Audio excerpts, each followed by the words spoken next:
Auzubillahiminash-shaitanir-rajim. Bismillahir-Rahmanir-Rahim. First of all, I welcome to all of you once again on the platform of CSS Brindwi. This is Agha Shahryar Khan. I belong to the 48th CTP and currently allocated in Pakistan Audit and Account Service and working as Assistant Accountant General in EG Sindh. So again, this is a weekly news analysis, and today we are going to discuss all the relevant news as far as the CSS and PMS syllabus is concerned, and we also discuss where to use this news in order to add value in our writings, particularly in current affairs, Pakistan affairs, international relations, as well as in English essay. जैसा कि मैं हमेशा कहता हूं कि news सिर्फ discuss करना नहीं होता, उसका एनालिसिस भी, और ये भी पता होना चाहिए कि उस न्यूज को हम कहाँ यूटिलाइज कर सकते हैं अपनी राइटिंग्स में, अपने आंसर में, चाहे वो करंट अफेयर्स हो, पाकिस्तान अफेयर्स हो, आईआर हो, या फिर हमारे पास इंग्लिश ऐसे हो. Before starting the weekly news analysis, I want to make 2 or 3 important announcement again in order to facilitate the students. वो 2 और 3 अनाउंसमेंट्स क्या हैं वो आप पहले सुन लें. The first announcement is related to the much anticipated e-magazine of current affairs that is free of cost for all the students. बीच में थोड़ी सी मसरूफियात की वजह से ये मैगजीन जो है हमारे एकेडमी का ये आना रुक गया था, but again from the month of March, sorry May, we again started जो है वो ये हमने एडिशन अगेन जो है वो स्टार्ट किया है मैगजीन का.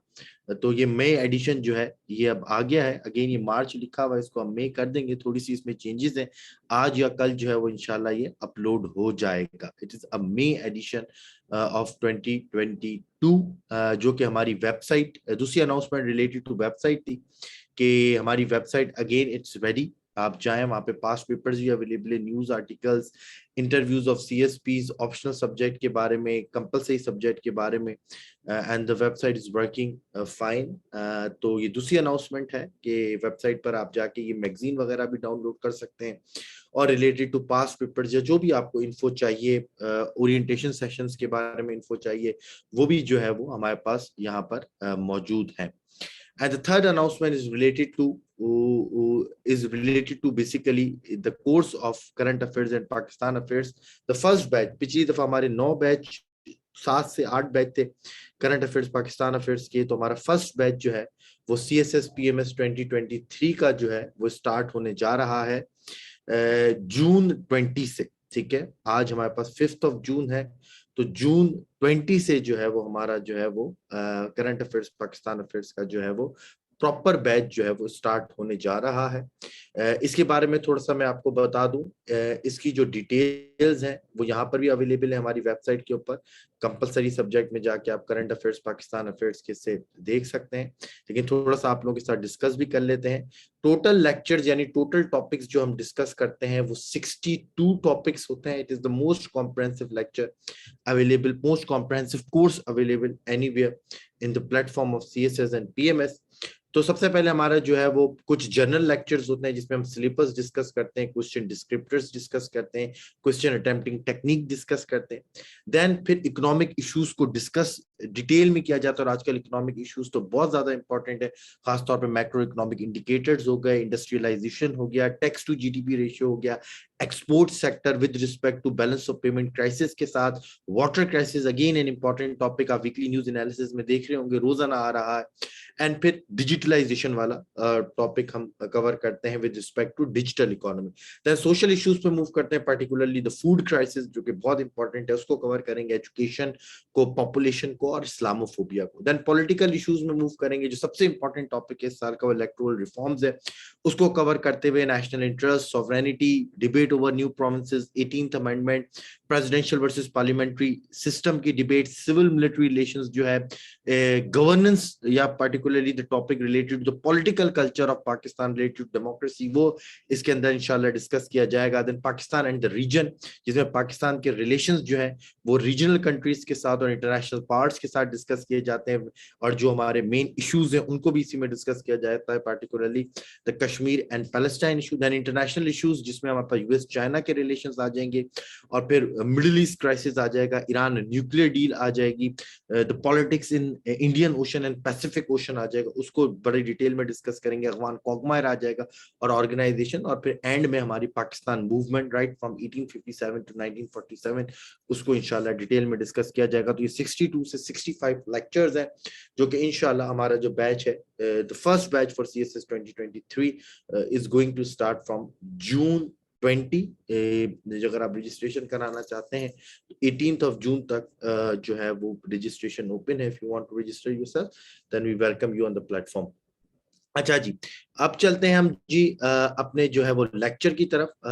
जो है news week analysis in the first week of June, हमने कौन कौन सी न्यूज जो है वो डिस्कस करनी है वो भी आपके सामने लिखा हुआ है।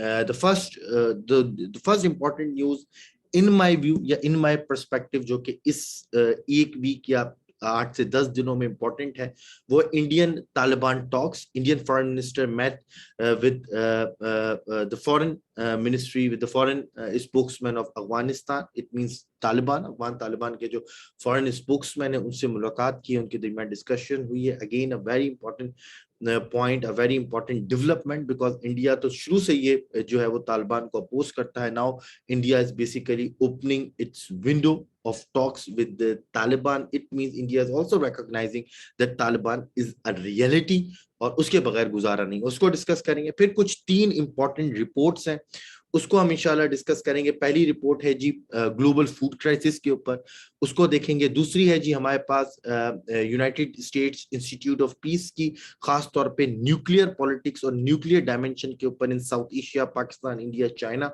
उसको डिस्कस करेंगे। देन यूएनएससी की एक रिपोर्ट आई है ऑन अफगान तालिबान और उनके links with terrorist organisation like al Qaeda and TTP, उसको देखेंगे। लास्ट टाइम भी जब वीकली न्यूज एनालिसिस जो है वो डिस्कस किया था तो उसमें जो है वो हमने ईरान न्यूक्लियर डील की बात की थी, और अब भी ईरान न्यूक्लियर डील की बात करेंगे कि क्या डेवलपमेंट्स हुई है ईरान न्यूक्लियर डील के अंदर, उसको देखेंगे। फिर जी यूएस इजराइल फ्री ट्रेड एक एग्रीमेंट हुआ है, the first Arab country to undergo जो है वो द एग्रीमेंट विद इजराइल, उसको देखेंगे। पाकिस्तान इकोनॉमी के बारे में कुछ बात करेंगे, खास तौर पे जो है वर्सनिंग वाटर क्राइसिस के बारे में बात करेंगे। और जो है हमारे पास जो है जो मूडी जो हमारी एक एजेंसी है, ठीक है, रेटिंग एजेंसी है, उसकी ने जो डाउनग्रेड किए पाकिस्तान इकोनॉमी को, उसको देखेंगे। और फिर कुछ सिविलियन सुप्रीमेसी के ऊपर भी बात करेंगे। So starting from right now, सबसे पहले मुझे आप लोग ये बता दें कि मेरी आवाज सब लोगों को क्लियर आ रही है, ताकि फिर मैं ये बारी बारी स्टार्ट करूं।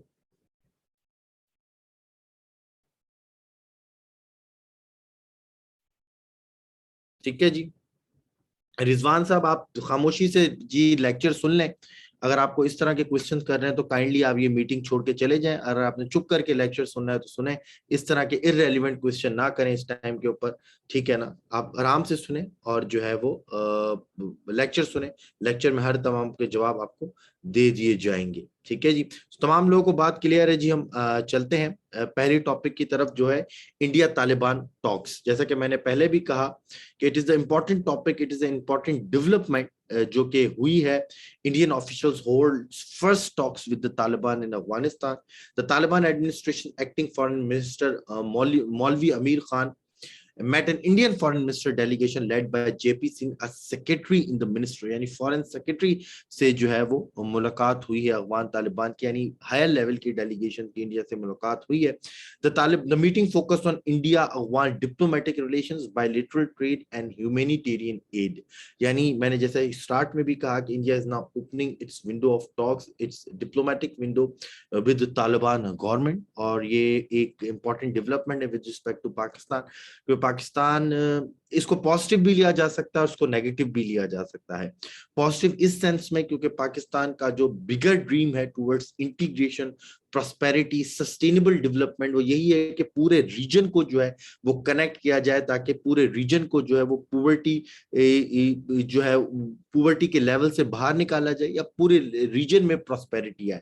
तो जब तक इंडिया के ताल्लुकात अफगानिस्तान से, इंडिया के ताल्लुकात पाकिस्तान से बेहतर नहीं होते, ये पूरे रीजन में इंटीग्रेशन नहीं आ सकती है। साउथ एशिया जो है वो लीस्ट इंटीग्रेटेड रीजन है इन द वर्ल्ड। तो इसको पॉजिटिव सेंस में देखना चाहिए, पॉजिटिव डेवलपमेंट के अफगान तालिबान से अगर इंडिया के ताल्लुकात अच्छे होते हैं, इंडिया ह्यूमैनिटेरियन एड देता है और अफगानिस्तान में जो है वो इस पॉलिटिकल स्टेबिलिटी आती है, तो कुछ ऐसा पॉइंट भी आ सकता है कि Pakistan, India, Afghanistan, China, even Russia बैठकर एक फ्रेमवर्क बनाए, इकोनॉमिक फ्रेमवर्क या इकोनॉमिक इंटीग्रेशन फ्रेमवर्क बनाए कि किस तरह इस पूरे रीजन को कनेक्ट किया जा सके। जैसे मैं पहले भी बोल चुका हूं, ईस्ट वेस्ट एनर्जी कॉरिडोर भी बन सकता है, सेंट्रल एशियन रिपब्लिक्स पाकिस्तान के थ्रू, गवादर के थ्रू पूरे रीजन में ट्रेड भी कर सकती हैं। पाकिस्तान भी जो है वो ईस्टर्न यूरोप और अफगानिस्तान के थ्रू वेस्टर्न यूरोप की मार्केट्स को जो है वो एक्सप्लॉइट कर सकता है, और इंडियन ट्रेड भी जो है सेंट्रल एशियन रिपब्लिक्स की जो ट्रेड है विद इंडिया, वो भी पाकिस्तान के थ्रू हो सकती है अगर ये जो है वो सिचुएशन बेहतर हो जाए। But because of India hegemonic attitude, because of the nationalist politics of Narendra Modi and RSS, उसकी वजह से ये चीजें जो है वो नहीं हो पा रही। But again it is a positive development. अच्छा, नेगेटिव डेवलपमेंट इसको किस तरह समझा जाएगा कि सर ऐसा ना हो कि इंडिया अगेन अपनी प्रॉक्सीज शुरू कर दे अफगानिस्तान में। ठीक है, अगेन गुल आप क्या पूछ रही है, मैं क्या बता रहा हूं, आप, मैं जो टॉपिक पर हूं आप उसी टॉपिक पे रहें। ठीक है, आप आगे पीछे ना बढ़े। I am discussing the Indian official talks with Afghanistan, with Afghan Taliban, and you are discussing, you are asking questions related to the IAEA. तो काइंडली जो मैं टॉपिक पढ़ा रहा हूँ उसी पे रहें। अगर आपको बहुत जल्दी है देन लीव दिस मीटिंग, और फिर उसको बाद में आप कहीं और से पढ़ लीजिएगा। अगेन किसी को भी ये है जो टॉपिक पढ़ा रहा हूँ उस पे रहें, जो चीज समझ में नहीं आ रही उस टॉपिक से रिलेटेड पूछे। ठीक है, स्क्रीन पे तो काफी और भी चीजें शो हो रही है ना, ऐसे थिंग्स भी शो हो रहे हैं, तो आप उससे भी रिलेटेड क्वेश्चन थोड़ी कर देंगे। जो मैं टॉपिक पढ़ा रहा हूँ उसके ऊपर रहे, आगे पीछे जो भी लिखा हुआ है उसको ना पढ़े। ठीक है, अच्छा जी, ये आप लोग इस तरह के क्वेश्चन करते हैं तो पूरा जो एक मोमेंटम है ना वो आप लोग डिस्टर्ब कर देते हैं। इट इज वेरी जो है ना इन्फेंटाइल एटीट्यूड बोलना चाहिए, चाइल्डिश एटीट्यूड है। कभी ऐसा होता नहीं है हमेशा, लेकिन आप लोग कुछ बच्चे इस तरह के हैं और वो रेगुलरली इस तरह के क्वेश्चन करते हैं कि चाइल्डिश एटीट्यूड लग रहा होता है। ठीक है ना, चैट बॉक्स को ऑफ नहीं करूंगा क्योंकि किसी का जो है वो जो है वो लेजिट क्वेश्चन है उसको मैं आंसर करता हूं हमेशा इससे रिलेटेड। बट इस तरह के क्वेश्चन जो है ना, ये चाइल्डिश एटीट्यूड जो है, ये काइंडली इस तरह के आप एटीट्यूड के साथ काइंडली इस मीटिंग में फिर नहीं आया करें तो बेहतर है। अच्छा, मैं कह रहा हूं कि ये फिर नेगेटिव किस तरह हो सकता है, नेगेटिव किस तरह हो सकता है, अगर आप इसको ये समझें कि अगेन जिस तरह पहले एक इंडिया और अशरफ गनी की जो गवर्नमेंट थी उनके दरमियान एक जो एग्रीमेंट था, टैसिट एग्रीमेंट था, और इंडियन रॉ और अफगानिस्तान एनडीएस के दरमियान जो एग्रीमेंट था to sabotage the Pakistan national interest through cross border terrorism, तो वो भी चीजें हो सकती हैं। इस चीज को ये भी लिया जाए कहीं ऐसा ना हो कि तालिबान गवर्नमेंट के साथ भी वो उसको इन्फ्लुएंस कर दे थ्रू इकोनॉमिक मींस, और फिर ये हो जाए, जिसकी प्रोस्पेक्ट्स और प्रोबेबिलिटी कम है क्योंकि एक तालिबान और पाकिस्तानी गवर्नमेंट की एक हिस्ट्री है।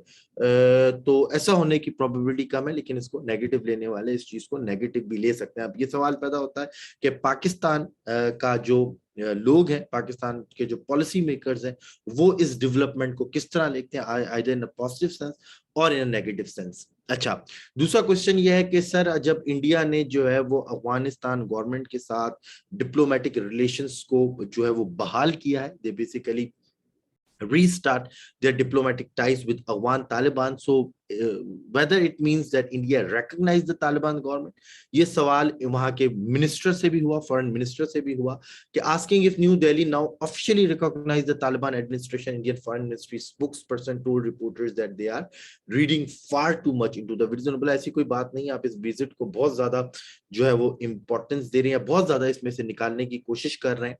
मटेरियल ऐसी चीज नहीं है, अभी तक हमने रिकॉग्नाइज नहीं किया है। बट अगेन ये मीटिंग थी ह्यूमैनिटेरियन असिस्टेंस के बारे में कि जो हमने तालिबान को दी है या अफगान गवर्नमेंट को दी है वो वहां पर पहुंच भी गई या नहीं पहुंची। India has donated about 20,000 tons of wheat, 30,000 tons, 13 tons of medicines, 500,000 doses of COVID vaccine, and items of winter clothing and more medicine and food grains on the way, it's said. So this is the situation. अभी recognise नहीं किया, लेकिन जब आप contact करते हैं, diplomatic relations maintain करते हैं, तो वो भी एक ही तरह की एक टैसिट रिकॉग्निशन या इम्प्लाइड रिकॉग्निशन जो है वो होती है। तो अगेन ये चीजें जो है वो पॉजिटिविटी की तरफ जा रही हैं। अगर आपने तालिबान अफगानिस्तान में स्टेबिलिटी लाना है तो तमाम कंट्रीज ने ह्यूमैनिटेरियन एड भी देनी है और उनके साथ जो है डिप्लोमेटिक रिलेशंस को भी जो है वो बहाल रखना है। ठीक है जी। अच्छा, नेक्स्ट है जी हमारे पास न्यूज जो इम्पोर्टेंट है वो है तीन जो है वो हम यहाँ पे रिपोर्ट्स करेंगे। पहली जी ग्लोबल फूड क्राइसिस के हवाले से, सेकंड जी यूएसआईपी सीनियर स्टडी ग्रुप के हवाले से, और फिर यूएनएससी रिपोर्ट के बारे में। पहले हम जो है वो United States Institute of Peace की जो रिपोर्ट आई है वो मैं आपको दिखा भी देता हूँ, ताकि अगर आप लोगों ने खुद से भी पढ़नी है उसको देख लें, वरना ये एनालिसिस ही काफी है।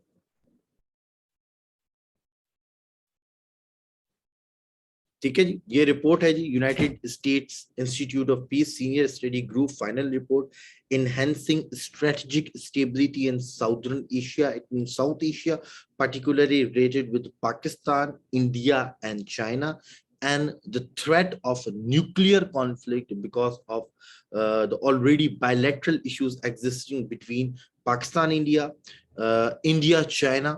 ठीक है, तो ये एग्जिस्टिंग जो इश्यूज हैं और मे बी मिस्टेकनली भी वॉर जो है वो पॉसिबल हो सकती है, ये बारी बारी हम इस रिपोर्ट में उन्होंने बताया और कुछ इन्होंने सॉल्यूशंस भी प्रपोज किए हैं towards for the United States of America. उसको देखते हैं। ठीक है जी। अच्छा, ये देखें जी, enhancing strategic stability in South Asia, United States Institute of Peace senior study group final report, the leader of China, India and Pakistan understand the risk and cost of an armed conflict between nuclear nations, but growing nationalism in the region could ignite a war wants a new US report. इस पूरे group ने, जो कि एक international एक institute है, एक strategic institute है यूनाइटेड स्टेट्स ऑफ अमेरिका का, इसने यूएस पॉलिसी मेकर्स को बताया है कि इसमें कोई डाउट नहीं है कि यूएस, चाइना, पाकिस्तान, इंडिया जो है वो they are aware of the gravity of the situation of nuclear conflict. उनको पता है कि न्यूक्लियर कॉन्फ्लिक्ट जो है वो किस तरह हो सकता है, या उनको इसके कॉन्सिक्वेंसेस का अंदाजा है, and they are trying to basically shield their self from nuclear conflict. वो इंटेंशनली नहीं जाना चाहता है कोई भी न्यूक्लियर कॉन्फ्लिक्ट में, लेकिन वहां का एटमॉस्फेयर जो है with the passage of time जो है वो स्ट्रेन होता जा रहा है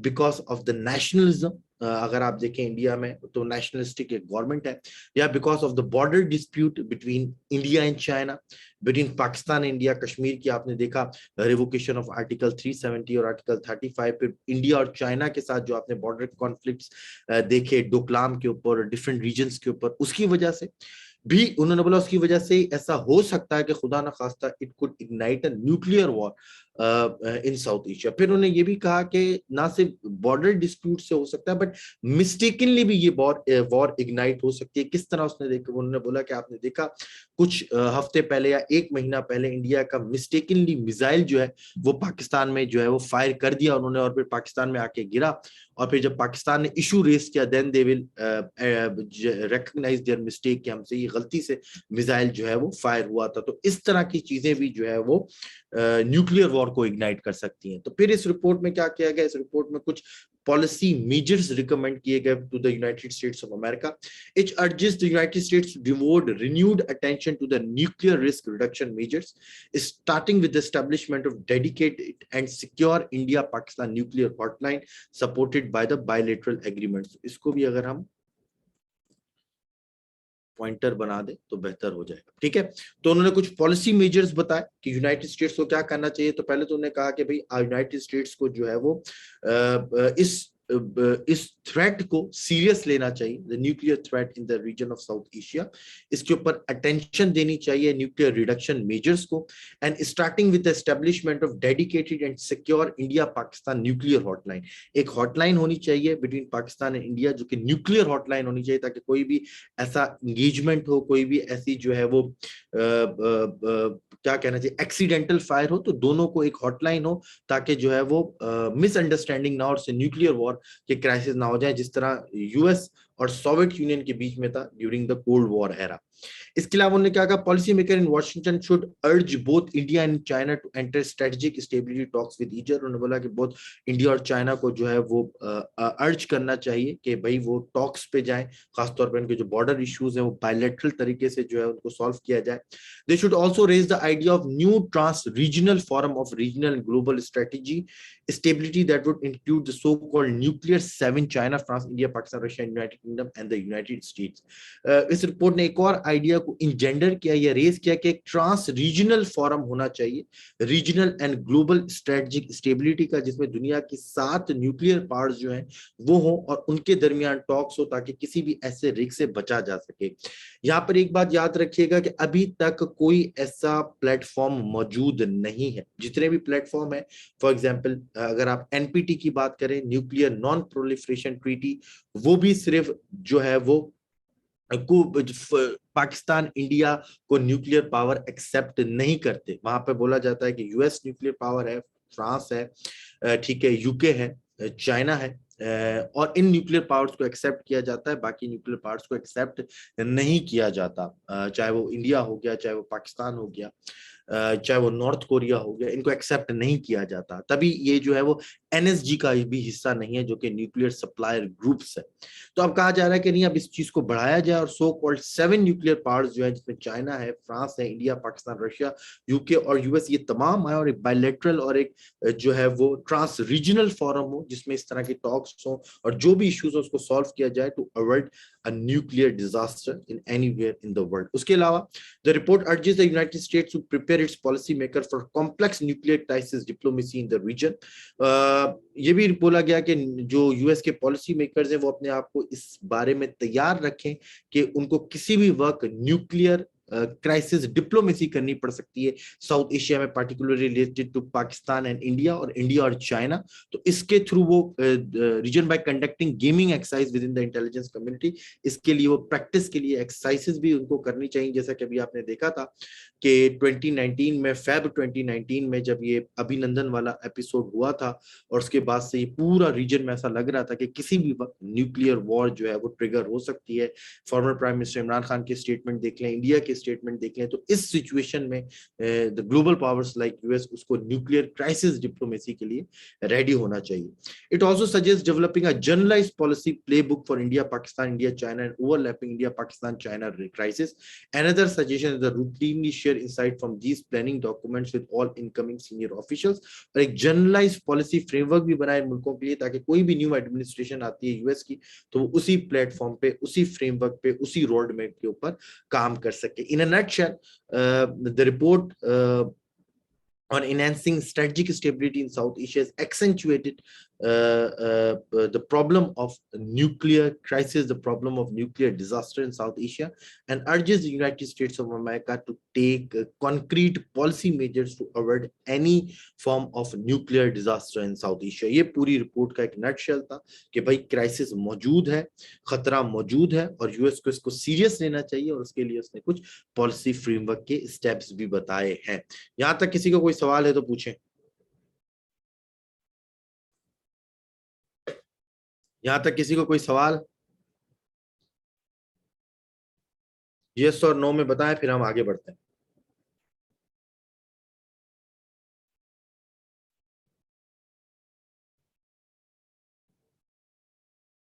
ठीक है जी। अच्छा, तो हमने जो है वो पहली रिपोर्ट इससे स्टार्ट किया।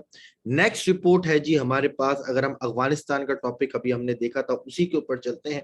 और जो नेक्स्ट रिपोर्ट है वो यूनाइटेड नेशन सिक्योरिटी काउंसिल के जो ग्रुप है, what about check on US itself. US के ऊपर चेक नहीं किया जा सकता, ठीक है ना, ग्लोबल पावर्स को आप चेक नहीं कर सकते। ये अच्छा सवाल है बिकॉज ये आप लिबरलिज्म वाली बात कर रही हैं कि रियलिस्ट वर्ल्ड में बोला जाता है इट्स ऑल अबाउट पावर, जिसके पास पावर है वही स्ट्रक्चर डिजाइन करता है, ठीक है ना। तो ग्रेट पावर्स को आप कभी भी चेक नहीं कर सकते, ठीक है ना, वो उनके लिए हर चीज जायज होती है, ठीक है ना। वो अपनी ही चीज को जो है, ठीक है, वो अपनी चीज को जो है वो किसी भी लॉ को ट्विस्ट कर सकते हैं। मैं इसकी सिंपल मिसाल देता हूं, देखिए ना, जब रशिया ने इन्वेड किया यूक्रेन को, तो अभी जो जैसे रशिया ने invaded Ukraine and started the war in Ukraine, there is a huge rage जो है पूरी दुनिया में एक जो है वो ह्यू एंड क्राई रेस की गई all over the globe that it is attack on liberal world. It is basically imperil the whole liberal infrastructure, the whole liberal world order, और रशिया के ऊपर इम्पोज किया जाए सैंक्शंस. यूरोप से आपने आवाजें देखी, बट यही चीज जब यूएस ने की 2003 के अंदर, and US invaded Iraq just on the pretext of weapons of mass destruction जो वहां से मिले भी नहीं, तब आपने देखा कुछ भी नहीं हुआ. तब यूएस ने बोला हम जो है वो पूरी इंटरनेशनल पीस एंड सिक्योरिटी के लिए जो है वो इराक को इन्वेड करें. इराक भी तो छोटा मुल्क था, ठीक है, उसके पास तो न्यूक्लियर वेपन्स आज तक नहीं निकले, ठीक है. आपने उसके प्रिटेक्ट के ऊपर पूरी इराक की तबाही कर दी, और सिर्फ ना इराक की उसके थ्रू जो है पूरे मिडिल ईस्ट में आज तक केओस है. तो क्या वहां पर कोई चीज बोला गया? The answer is no. So this is how this world is works, this is how this world works. तो इसी तरह होगा और इसी तरह होता रहेगा. अच्छा जी, नेक्स्ट है जी एक और रिपोर्ट जो कि आई हमारे पास. The report of 1988 Taliban sanction committee monitoring team noted TTP's linkage with Afghan Taliban. 1988 में तालिबान सैंक्शन कमेटी बनी थी. इसकी रिपोर्ट्स हर साल आती रहती हैं.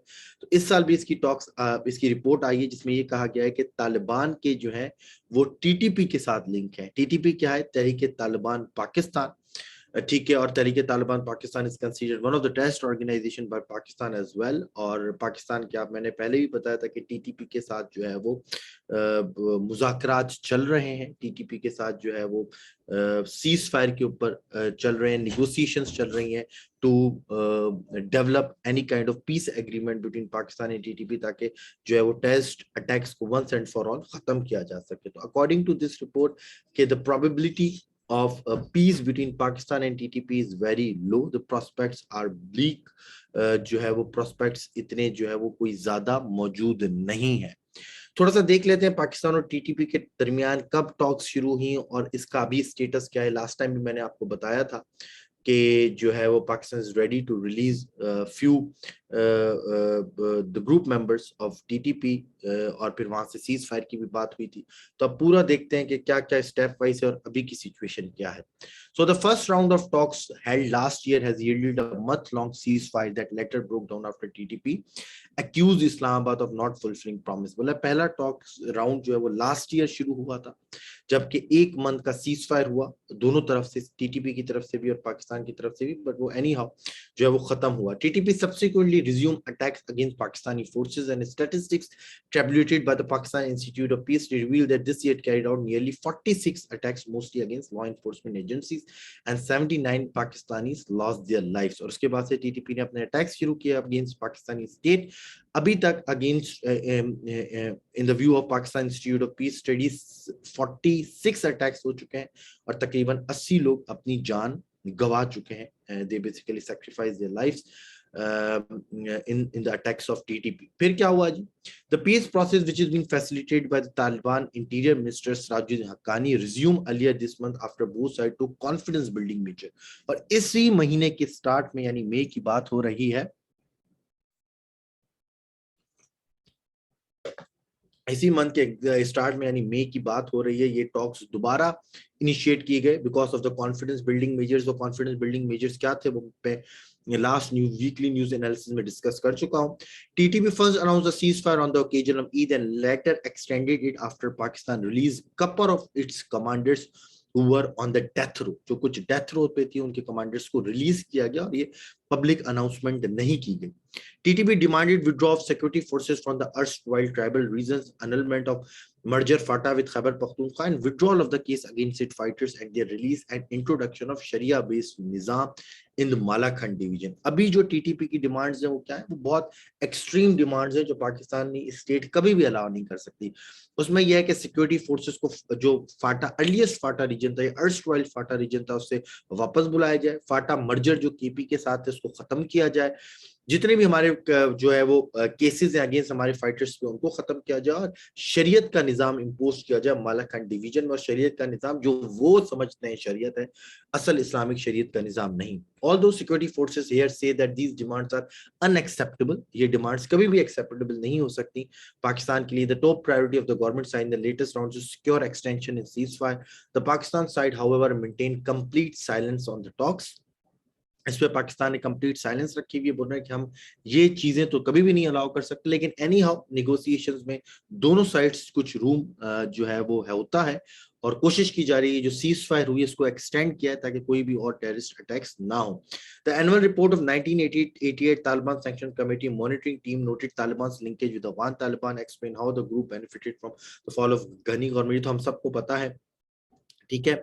The report observed that as compared to other foreign militant, TTP was the biggest beneficiary of the last year's Taliban takeover, used this opportunity for conducting attacks and operation in Pakistan. TTP also continued to existing as a stand-alone force.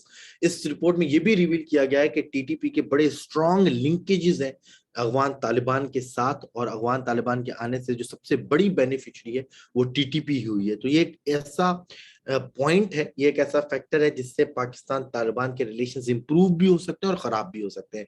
अगर तालिबान ने TTP को force नहीं किया to enter in the negotiation with the state of Pakistan और to conclude any sort of agreement with the state of Pakistan, तो फिर पाकिस्तान जो है वो तालिबान को फोर्स कर सकते हैं, उनके साथ रिलेशंस कुछ हद तक स्ट्रेन हो सकते हैं कि आपके आने के बाद हम तो ये समझ रहे थे कि आपकी टेरिटरी से कोई क्रॉस बॉर्डर टेररिज्म हमारे पाकिस्तान में नहीं होगा, but after the arrival of Taliban फिर भी अगर टीटीपी ने अपने अटैक्स कंटिन्यू रखे तो एक वो पॉइंट है जहां पर रिलेशंस हमारे खराब हो सकते हैं, और ये वही पॉइंट है जिससे रिलेशन इंप्रूव भी हो सकते हैं अगर कोई सॉर्ट ऑफ डील हो जाती है हमारी टीटीपी के साथ। यहां तक कोई क्वेश्चन जी?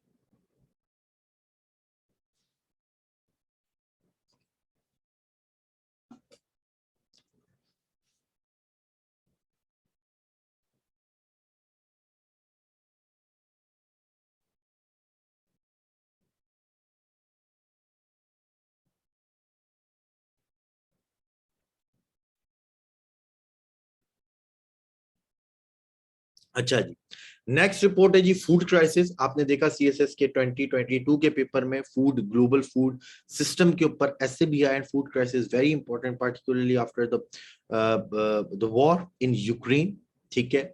सो अकॉर्डिंग इसके ऊपर भी रिपोर्ट है जी, global report on food crisis, ये भी मैं आपको दिखा देता हूँ।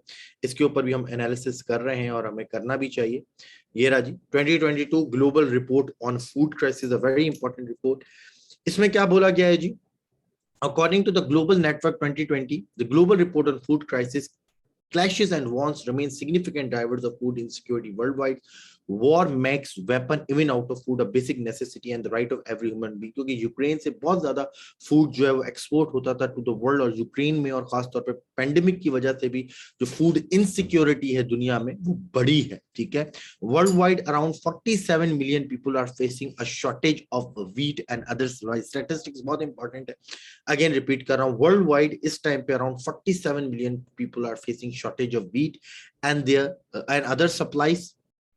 और वो क्यों है? मैंने पहले ही बताया, पेंडेमिक की वजह से, क्लाइमेट चेंज की वजह से, and the global hike in fuel and food prices along with the war in Ukraine have a devastating impact on world wide food security. Climate change चल रहा था, पेंडेमिक ने आके उसको मजीद जो है वो उसको एक्सेसरबेट किया, उसको इग्नाइट किया, फिर वॉर इन यूक्रेन भी हो गया, और फिर फ्यूल प्राइसेस भी आपने देखा ऊपर गए। तो इन तमाम चीजों ने जो है वो फूड इनसिक्योरिटी को बढ़ाया है, क्योंकि देखिए ना, सिर्फ अवेलेबिलिटी ऑफ फूड भी डैमेज हुआ है, क्योंकि जब वॉर होती है किसी में तो जाहिर बात है वहां पे जो यील्ड है वो नीचे जाएगी, तो available of food and international markets वो भी नीचे गई, और इन्फ्लेशन की वजह से, ऑयल प्राइसेस ऊपर जाने की वजह से जो एक्सेस टुवर्ड्स फूड है वो भी हर्ट हुआ है। एक आम बंदे का जो एक्सेस है, जाहिर बात है चीजें महंगी हो जाएंगी तो इतनी आसानी से उसका एक्सेस नहीं होगा, तो उसकी वजह से भी हमने देखा कि फूड इनसिक्योरिटी की जो स्टैटिस्टिक्स है वो ऊपर जाती जा रही है। Food insecurity compels hunger which is mainly associated with इनएडिक्वेट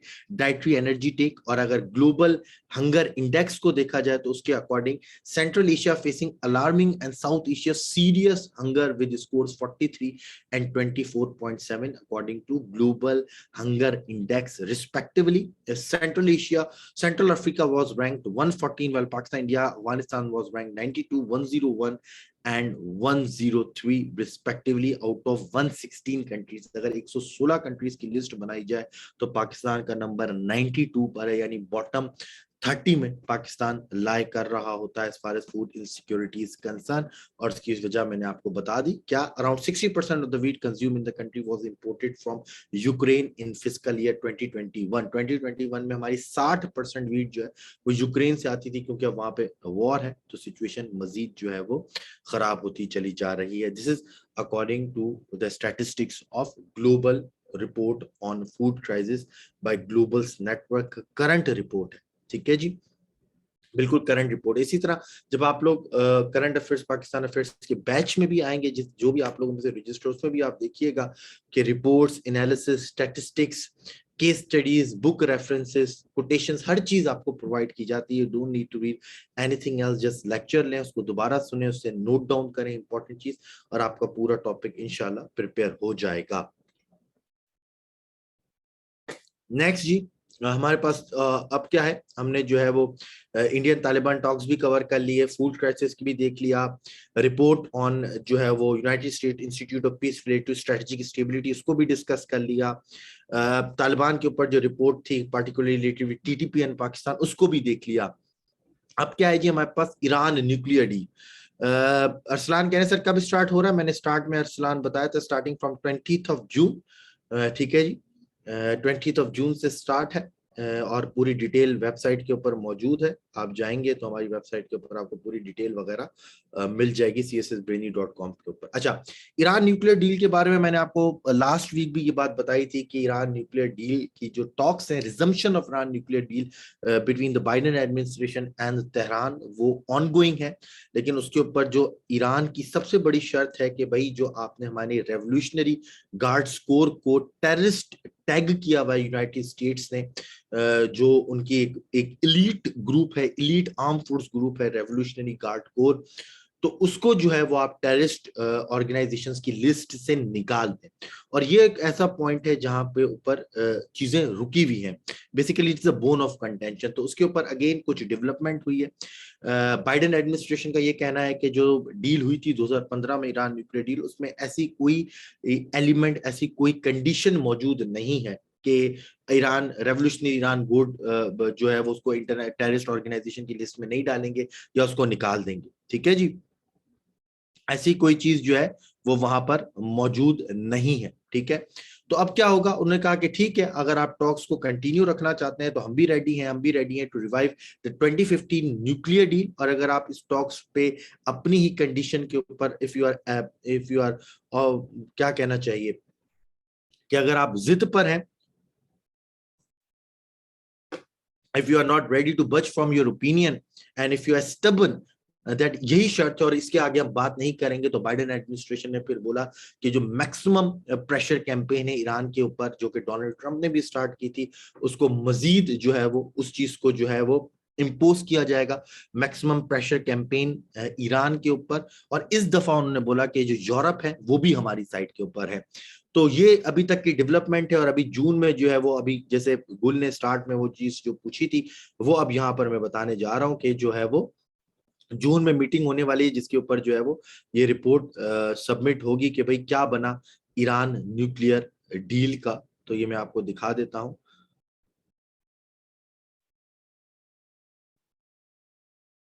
एक सेकंड दीजिएगा।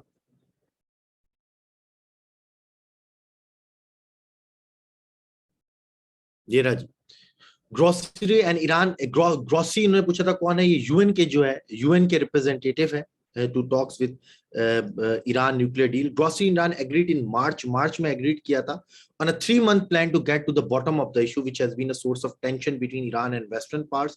मार्च गुजर गया, अप्रैल गुजर गया, मई गुजर गया, लेकिन मैंने आपको बताया कि बोन ऑफ कंटेंशन क्या है। अब जो है Grossi is due report to IAES 35 nation board of governors, June 6 यानी कल उनको रिपोर्ट पेश करनी है। अब देखते हैं क्या होता है, अगर नहीं मानी जाती बात तो अगेन फिर मैक्सिमम प्रेशर कैंपेन ईरान के ऊपर आएगी। ये हम क्यों पढ़ रहे हैं ईरान न्यूक्लियर डील, एक तो IR में ये आ सकता है, है, इंटरनेशनल इश्यूज में आ सकता है, बट इसका डायरेक्ट लिंक है पाकिस्तान के साथ। अगर यूएस, मैंने उस दिन ही बताया था, यूएस ईरान के रिलेशंस इंप्रूव होते हैं तो पाकिस्तान बड़ी इजीली ईरान के साथ ट्रेड भी कर सकता है, उससे ऑयल भी ले सकता है, उससे गैस भी ले सकता है। ईरान पाकिस्तान गैस पाइपलाइन का जो मंसूबा है उसको जो है वो फिनिश, उसको कंप्लीट भी कर सकता है, और सीपैक को फिर जो है वो एक्सटेंड करके पूरे रीजन में इंटीग्रेशन भी ला सकता है। लेकिन अगर ये रिलेशन मजीद स्ट्रेन होते चले जाते हैं तो अगेन पाकिस्तान ईरान, क्योंकि ईरान पाकिस्तान के बॉर्डर के ऊपर है, तो चीजें मजीद मुश्किल होती चली जाएंगी। आप ईरान के साथ किसी किस्म की नेगोशिएशंस नहीं कर सकते।